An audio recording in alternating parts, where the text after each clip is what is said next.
My name's Adrian Kane, and I teach Spanish and Latin American literature.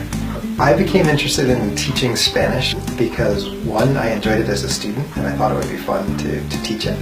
And two, when I studied abroad as an undergraduate student, I really saw how languages could open students' eyes to the world.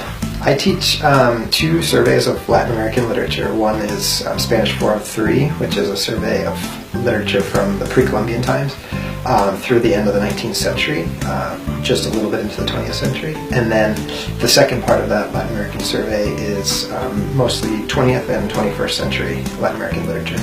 So I teach those two courses, and then I teach senior seminars on Central American literature and culture and environmental literature of Latin America. I like the Spanish program at Boise State because we have a lot of diversity both in students and in faculty. We have students who are coming up from Spanish 101, and then we have students whose native language might be Spanish, and we have students who've lived a couple of years abroad.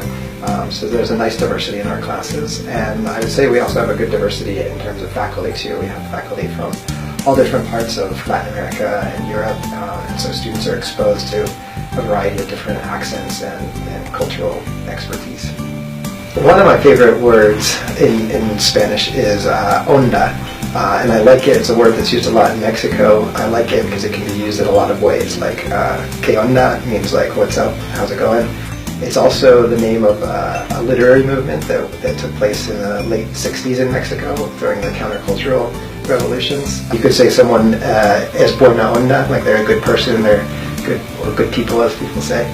So I would say onda is one of my favorite words.